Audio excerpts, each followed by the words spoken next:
Hello, fellow traders. 'Tis I, the Rumpled One. Monday, February the 5th, the year 2018. Following the rules. Do you have trading rules? Do you follow them? And if you don't, why don't you follow the rules? I mean, as humans, some of us, more than others, have a hard time following rules. Even rules that we make up.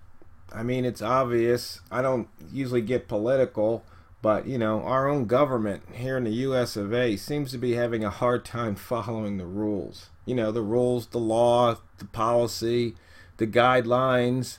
It's just the rules. In trading, sometimes when you don't follow the rules, you're rewarded. But more times than not, you're punished. And that's why you have the rules. So if you do this, you won't get punished, meaning you probably won't lose money. That's your punishment, losing money. And then you lose time. And some people actually lose their mind and they take it to the extreme and lose their life. So just focus on following your rules. I mean, because that's pretty much all trading is following the rules. So, for example, the money and risk management rule that you set for yourself. How much are you willing to lose on a particular trade? And if the trade goes that far in the red, in the hole, you take the stop. You exit. Maybe you do a manual stop. Maybe you do a hard stop. Maybe you have a program stop, but you stop. You don't say, well, maybe this time, because, that one time you do luck out and it, basically goes maybe one pip past your stop, turns around, goes your direction, and you get a win. And you're thinking, oh, man, I'm glad I didn't stop out. Then next time you're looking at a 100 pip loss. So when it comes to money and risk management, please follow your rules. Okay, the gap. And as we can see, we've only got one pair that hasn't filled the gap, and that's the euro yen, and we took a peek at that yesterday. So let's take a peek at it again today. And as you can see right there, it got close, and had you faded that gap there, traded long right there, there was about 20 pips to take off the table, almost 20, because you see we have a high of 18, so maybe 18 pips, 17, 15, but you could have made a profit. But now, if you didn't take that money off the table, you see you'd be looking at a significant loss. So once again, when it comes to following the rules, if you have a rule, hey, if you're up 5 pips, you take half off, or if you're up 10 pips, you move your stop up to break even +1. Follow the rules. They'll pay off in the long run. It's really so simple. But once again, you have to get control of yourself and follow the rules. And you see, if you remember yesterday, I believe this bar was green when I made the video, and it came down, hit that low, broke out of the previous session's low, daily low that is, previous session, and boom.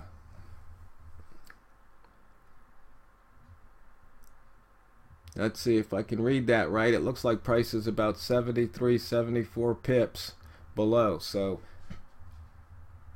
taking that trade would have been profitable, that short. And you can see here we've got a nice range on the pound pairs.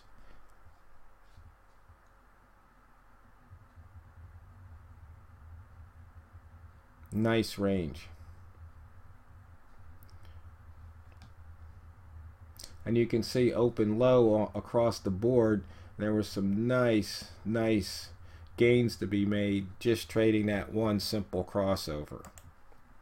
And here we go, we're looking again at the pound. Last video we talked about what was going on here, but you can see right here it came in, hit that sell zone, only dropped a few pips. It looks like about 3 pips, 3 to 5 pips here, depending on if you take the first or second trigger line. And you would have had to have either taken scratched the trade, taken a small profit, or you would have stopped out. And had you stopped out, you would have then been able to get in the next trade long and make it up and then some. And then you see here, you get in this short and you can made up even more. But once again, following the rules. You know, green candle at the line, you go long. There's no, that's it. That's how simple it is. Can you do that? Yes, sure you can. Will you? That's up to you. You got to click the mouse. And here we go again, looking at the rat zone. You can see here we now have a valid rat zone trade. Here, anytime. You can use whatever trigger you want when you're here. But right now, we're looking at a red H1. We're seeing a nice push, 15 pips off that low.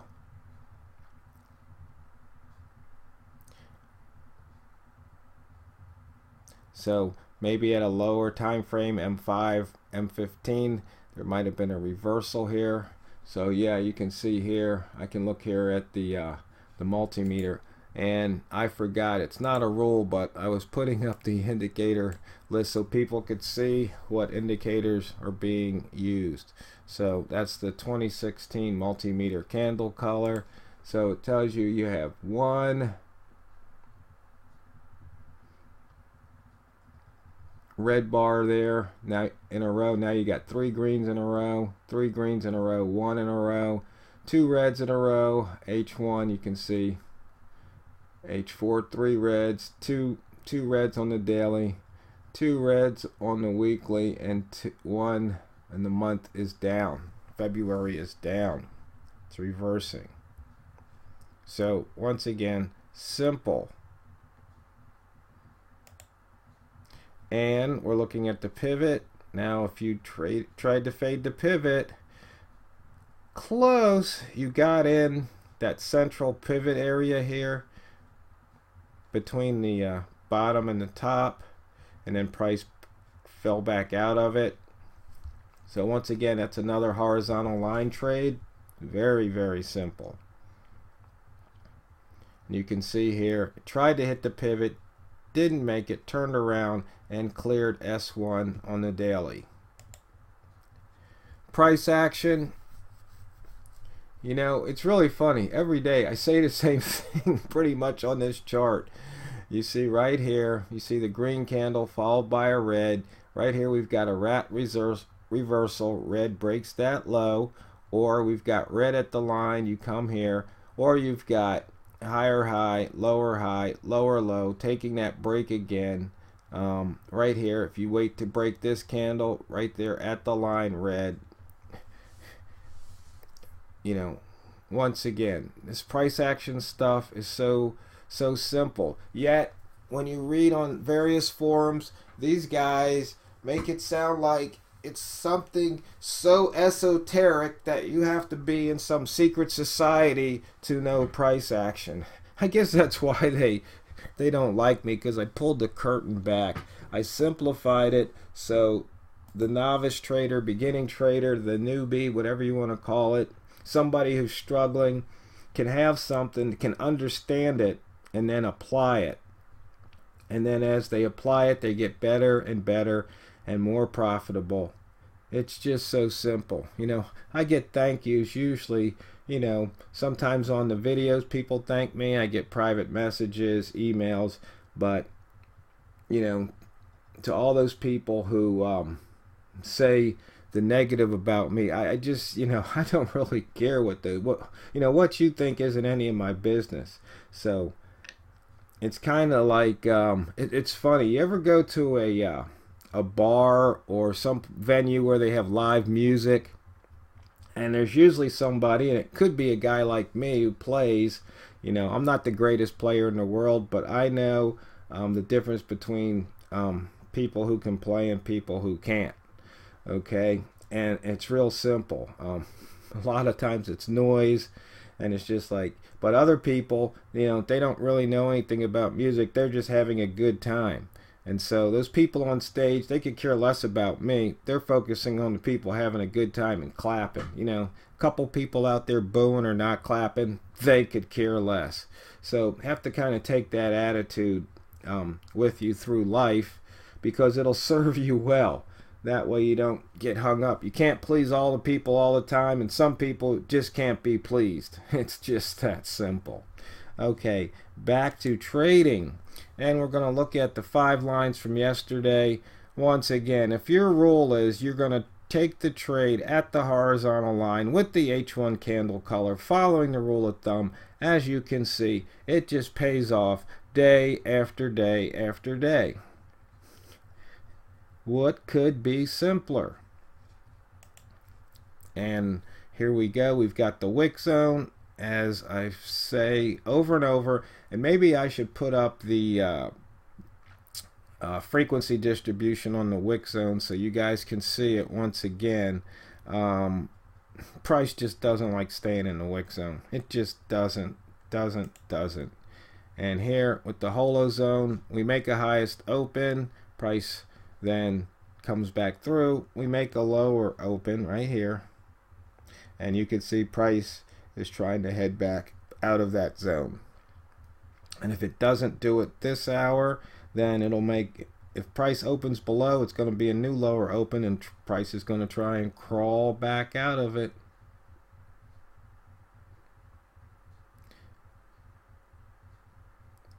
It's just that simple.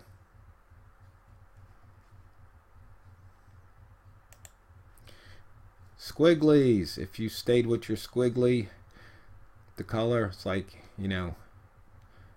downtrend, even though trend only exists in the mind of the trader. But you can see here, it would have been profitable had you stayed in. And once again, we're looking at tick price action. The way, see, price will come down.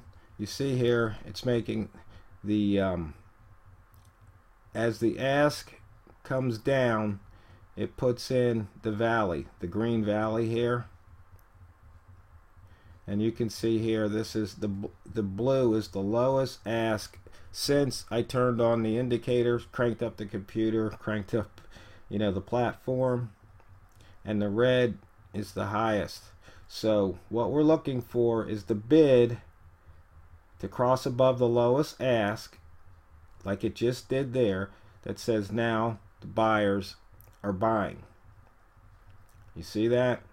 Buyers are now buying. And if the ask crosses below this red peak, then the sellers are selling. You saw that live right there. That's just the way it is. And you can see here, it's already up, what? A couple of pips, because you have to consider your spread, 1.4. So here, you would have gotten in, let's just say you were slow, you would have been in at 40.26, right? Well, it's already 29. That's 3 pips in your favor.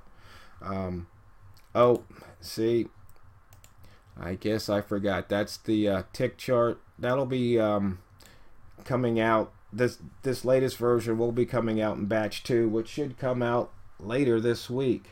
And once again, let's see. The people out there, they think TheRumpledOne, my handle, that's a brand, they say, and Drain the Banks, they call that a brand too. And I guess even my email address is a brand, but I don't care. That's just me. I'm not selling anything except, okay, I do have a few Drain the Bank t-shirts left in case you're interested. But anyway, yeah, you can wear it when you trade. But fellow traders, I hope you have a great Monday, and just remember, keep in mind at all times, it's not what you trade, it's how you trade it. TheRumpledOne signing off to go drain the banks.